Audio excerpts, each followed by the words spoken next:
Mi nombre es Débora López y soy estudiante del segundo año del profesorado en educación secundaria de lengua y literatura. En este pequeño video vamos a tratar sobre la revolución socialiana o el paradigma de Ferdinand de Saussure.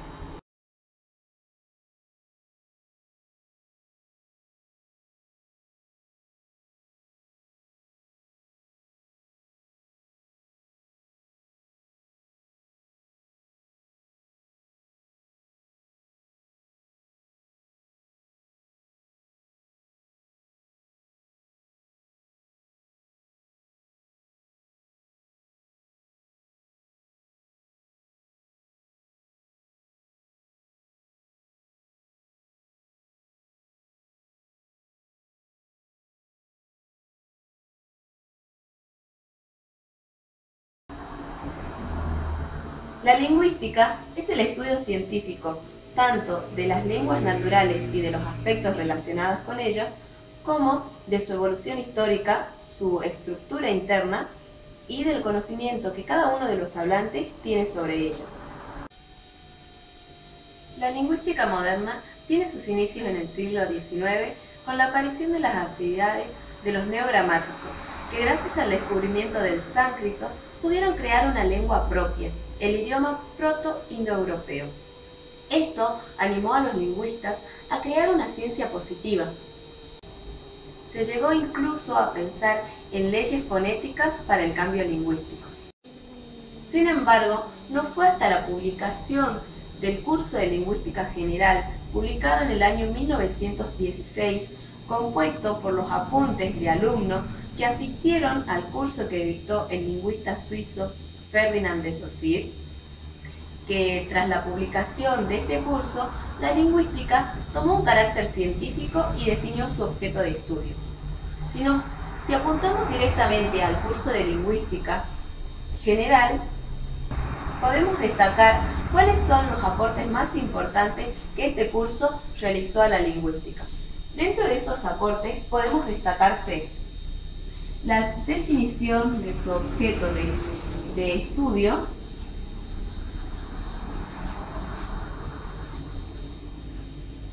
la diferenciación entre lengua y habla,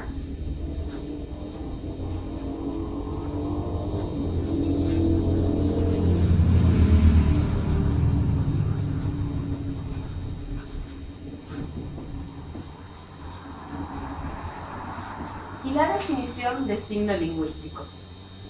Si hablamos del objeto de estudio de la lingüística, es muy difícil de definirlo, ya que no lo posee desde un principio como otras disciplinas. Un observador puede analizar un elemento lingüístico como una palabra desde diferentes ángulos y cada uno de ellos va a ser igual de válido. Se puede analizar desde el sonido, teniendo en cuenta los elementos fisiológicos y mentales a los cuales la lengua no puede reducirse, porque el acto del habla es únicamente una herramienta para la concreción del pensamiento.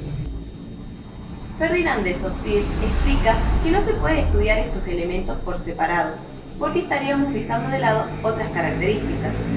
Tampoco se puede estudiar todos los elementos juntos, porque haríamos una materia muy amplia que llevaría a confusiones. Por todo esto, Ferdinand de Saussure establece como objeto de estudio de la lingüística la lengua.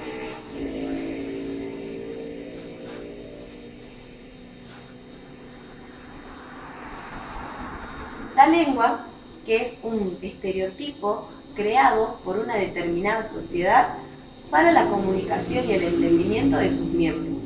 Ferdinand de Saussure establece a la lengua un lugar privilegiado en el lenguaje.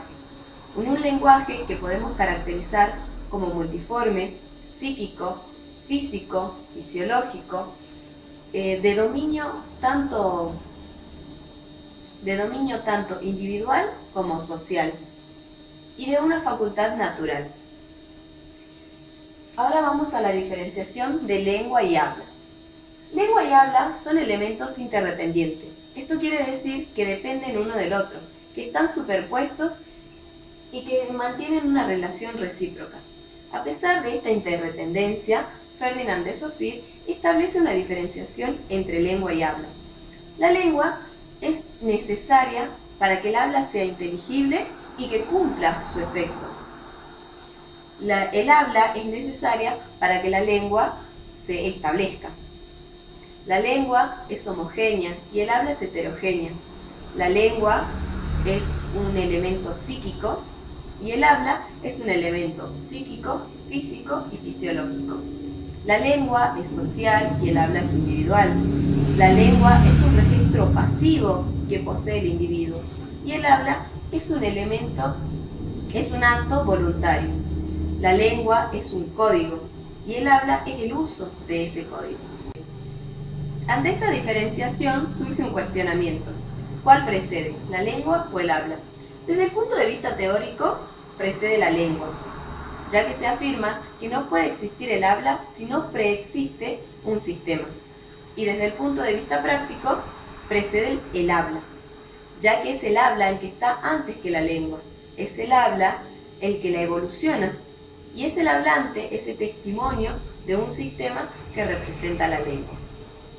Ahora bien, el signo lingüístico es uno de los aportes más importantes que Ferdinand de Saussure le hizo a la lengua. Saussure define el signo lingüístico como dos términos psíquicos. Dentro del signo lingüístico vamos a encontrar un concepto, que es la parte abstracta del signo, y una imagen acústica, que es una huella psíquica, un recuerdo del sonido. Si nosotros tomamos, por ejemplo, el signo lingüístico casa, podemos identificar en nuestro signo lingüístico el significado y el significante. El significante va a ser el recuerdo, esa huella psíquica de un sonido. Va a ser la sucesión de los sonidos de C, A, S y A. Y el significado, el concepto, van a ser las características que poseemos sobre la casa. Posee paredes, techo, puertas, ventanas. Es importante que no incluyamos el dibujo, el objeto, dentro del signo lingüístico, porque el dibujo es un referente y es un elemento extralingüístico.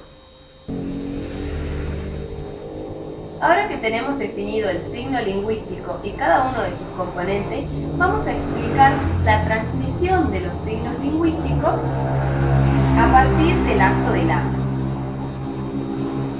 Para la transmisión de los signos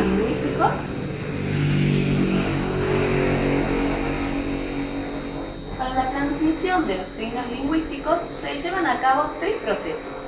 El primero es un proceso psíquico que se da en la mente. Un concepto deriva en una imagen acústica. Este proceso es un proceso psíquico que se da en la mente. Luego el segundo proceso es el proceso fisiológico, que se da del cerebro a los órganos de fonación. El cerebro envía información relacionada con la imagen acústica a los órganos de fonación. Y el último proceso es el proceso físico, donde las ondas sonoras se propagan de los órganos de fonación de A al oído de B. B escucha una imagen acústica que lo va a llevar a relacionarla con el concepto. Esto va a efectuar que en B se produzca el primer proceso, el proceso psíquico.